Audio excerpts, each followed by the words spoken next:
Welcome to వింతలు విచిత్రాలు. ప్రపంచంలో జరిగిన కొన్ని వింతలు విచిత్రాల గురించి ఈరోజు మనం చర్చించుకుందాం.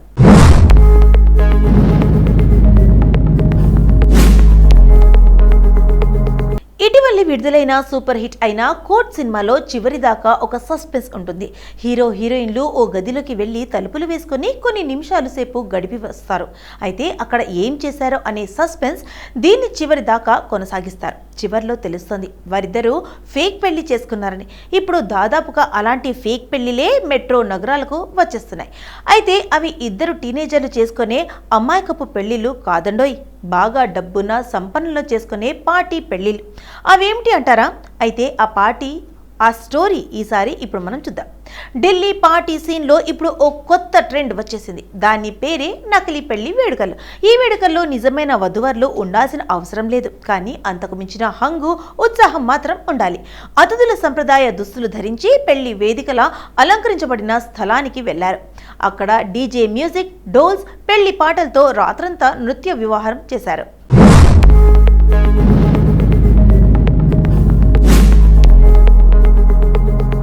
ఢిల్లీకి చెందిన social media professional Avantika Jain ఇన్స్టాగ్రామ్లో ఫేక్ సంగీత్ ప్రకటనను చూసి తన మిత్రులతో వెంటనే షేర్ చేసింది. కాలేజీలో చదువుతున్నప్పుడు ఇలాంటి పెళ్లి థీమ్ పార్టీ చేయాలని కలలు కంటూ ఉండేవాళ్ళం. ఇప్పుడు అది నిజమయ్యే ఛాన్స్ లాగా అనిపించింది అని ఆమె ఓ మీడియాకి ఇచ్చిన ఇంటర్వ్యూలో చెప్పింది.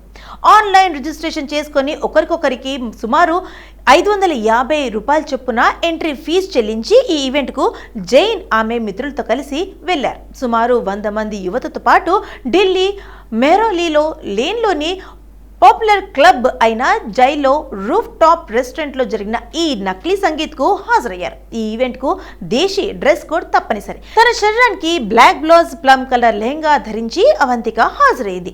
కానీ అక్కడంతా పెళ్లికి తగ్గ దుస్తులు ధరించి కనిపించారు. నిజమైన పెళ్లి వేడుకల్లే గుర్తుకొచ్చేలా కుర్తా, షేర్వాణీలు, చున్నీలు, మెరిసే ఆభరణాలు ధరించారు.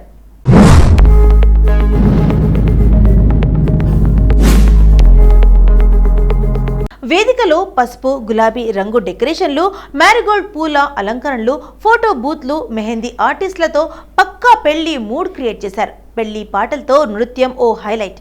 పంజాబీ, హిందీ బీట్స్ పై మనసు పెట్టి డ్యాన్స్ చేశాం. మధ్యలో డోల్వాలాలు వచ్చి వాతావరణాన్ని మరింత ఉత్సాహభరితంగా మార్చారు అని అవంతిక చెప్పారు. ఈ ఈవెంట్కి కేవలం యువతే కాదు, మధ్య వయసుల వాళ్ళకు పెద్దవాళ్ళు కూడా హాజరయ్యారు. అంతా కలిసి మెలిసి ఎంజాయ్ చేశారు. ఈవెంట్ అయిపోయినా ఎవరికీ వెళ్లాలనిపించలేదు అని అవంతిక గుర్తు చేసుకున్నారు. భారతీయ సమాజంలో పెళ్లిళ్ళు అనేవి ఒక పెద్ద వేడుక. అలాంటి వేడుకల మూడ్ను ఎప్పుడైనా సరే, అంటే ముహూర్తాలు లేని టైంలో కూడా ఎంజాయ్ చేయాలనుకునే వారికి ఇది ఆహ్వానించదగ్గ ట్రెండ్ అని చెప్పాలి. నిజమైన పెళ్లి ఆహ్వానాన్ని అందుకోవాలని ఎదురు చూడాల్సిన అవసరం లేకుండానే పెళ్లిళ్లకు వెళ్ళవచ్చు.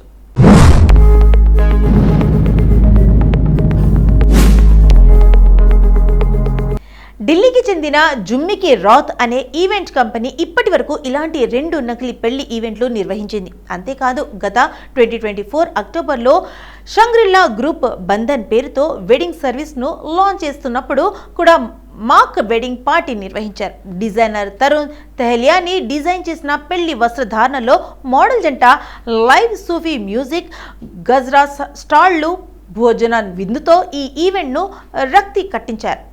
సాధారణంగా వెడ్డింగ్ కోరియోగ్రఫీ సంస్థలు కూడా వీడియో కంటెంట్ కోసం నకిలీ పెళ్లిళ్లు ప్లాన్ చేస్తుంటాయి. ఎందుకంటే స్టూడియో కంటే పెళ్లి వేదికలపై తీసిన వీడియోలకే సోషల్ మీడియాలో ఎక్కువ క్రేజ్ ఉంటుంది. విదేశాల్లో చదువుతున్న భారతీయ విద్యార్థులు కూడా అక్కడే ఈ తరహా మ్యాక్ వెడ్డింగ్లు జరుపుకుంటూ కల్చరల్ కనెక్షన్ను కొనసాగిస్తున్నారు. ఇప్పుడు ఇవి పార్టీ మార్గాలుగా కూడా మారిన నేపథ్యంలో ఈ ఫేక్ వెడ్డింగ్ పార్టీ కల్చర్ మన దాకా వచ్చేస్తుందేమో చూడాలి.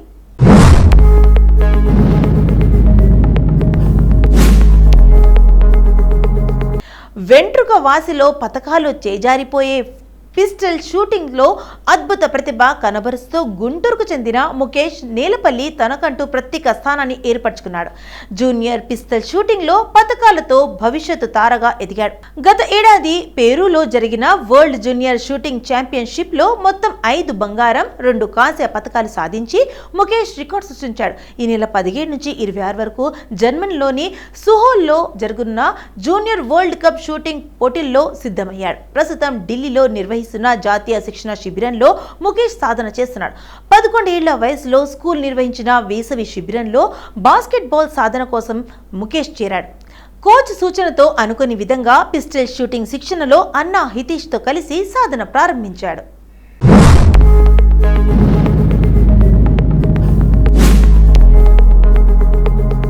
కొద్ది రోజులకే ముఖేష్ పతకాలు సాధించడంతో తండ్రి శ్రీనివాసరావు 2018లో స్థానికంగా అందుబాటులో ఉన్న అంతర్జాతీయ coach, Indian academy of shooting sports chief coach Nagishetti Subrahmanyam దగ్గర శిక్షణలో చేర్పించారు.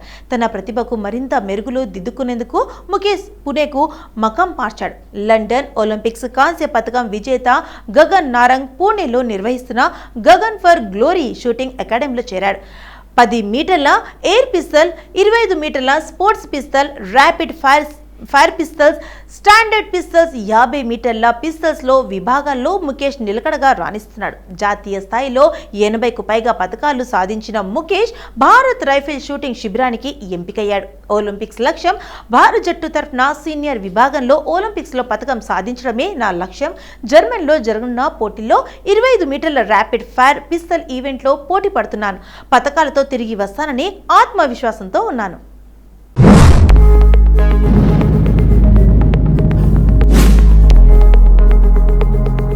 ఇటీవల కాలంలో కొందరు స్వలింగ వివాహం చేసుకుంటున్నారు. అయితే వాటిని సమాజం పెద్దలు అంగీకరించకపోవడంతో ఎక్కడో విదేశాల్లో జీవనం సాగిస్తున్నారు. కొన్ని దేశాలు ఈ వివాహాలకు చట్టబద్ధ కల్పిస్తున్నాయి కూడా. కానీ మన దేశంలో ఈ వివాహంపై పలు అభ్యంతరాలు ఉన్నాయి. ఈ తరుణంలో ఓ తల్లిదండ్రులు తమ కూతురి స్వలింగ వివాహం గురించి ఏమాత్రం సంకోచించకుండా సగర్వంగా చెప్పి అందరినీ ఆశ్చర్యపరిచారు. అది చాలా సర్వసాధారణమైన విషయంగానే మాట్లాడారు. ప్రస్తుతం ఇది నెట్టింట హాట్ టాపిక్గా మారింది. నెటిజన్లు సైతం ఆశ్చర్యపోతూ అందరూ ఇలా అంగీకరిస్తే బాగుండదని చెబుతుండడం విశేషం. భారత సంతతికి చెందిన క్వీర్ మహిళ తన స్వలింగ వివాహాన్ని తల్లిదండ్రులను అంగీకరించాలని విధానాన్ని నెట్టింట షేర్ చేసుకుంది. తన భార్య టీనాతో కెనడాలో నివసిస్తున్న సుభిక్ష సుబ్రమణి ఇన్స్టా వేదికగా ఈ విషయాన్ని షేర్ చేసుకున్నారు.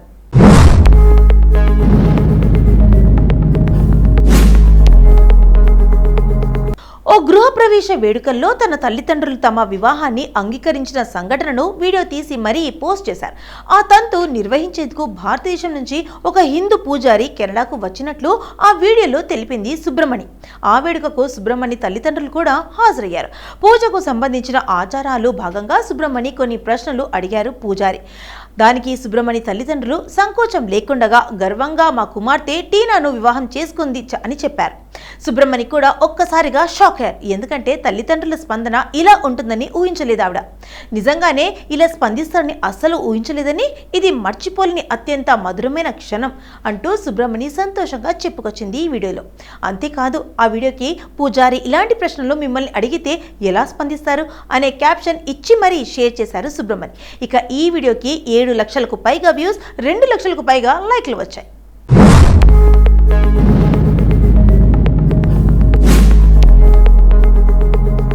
మనిషి సంకల్పం ముందు ఏదైనా చిన్నబోవాల్సిందే. అలాంటి ఉదంతాలు ఎన్నో కోకోలలుగా జరిగాయి. వాటన్నింటినీ తల దన్నేలా అంతకు మించి అనే అజేయమైన సాహసానికి తెరతీశాడు ఈ 70 ఏళ్ల వృద్ధుడు. అతడు చేసిన ఘనకార్యం ఏంటో తెలిస్తే ఇదెలా సాధ్యం అని ఆశ్చర్యం కలగకమానదు. కర్ణాటకలోని కలబుర్గి, గుల్బర్గా జిల్లాకు చెందిన 70 ఏళ్ల వృద్ధుడు ఉత్తరాఖండ్లోని కేదార్నాథ్ ధామ్కు కాలినడకకు వచ్చాడు. ఎన్నో వేల కిలోమీటర్లు నడిచి మరీ కేదార్నాథ్ స్వామిని దర్శించుకున్నాడు ఆయన. ఆ వృద్ధుడు భక్తుడు తన తోటి యాత్రలకు బృందంతో కలబుర్గి నుంచి ఈ యాత్ర చేసినట్లు తెలిపారు. తాము మార్చి 3న యాత్రని ప్రారంభించి మే 1న కేదార్నాథ్ పుణ్యక్షేత్రాన్ని చేరుకున్నామని అన్నారు.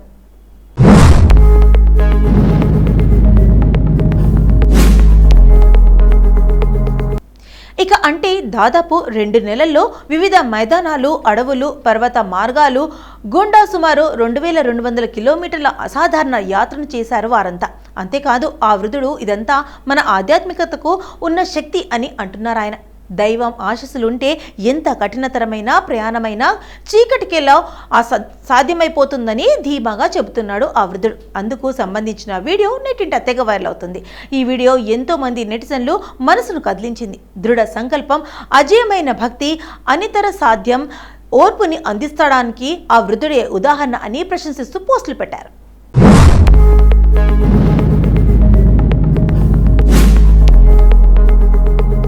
సో ఇదండి ఇవాళ మన ఎపిసోడ్లో ప్రపంచంలో జరిగిన కొన్ని వింతలు విచిత్రాల గురించి చూసాం కదా, చర్చించుకున్నాం కదా. మరి రేపటి ఎపిసోడ్లో మళ్ళీ కలుద్దాం. అంటే టేక్ కేర్, బాయ్.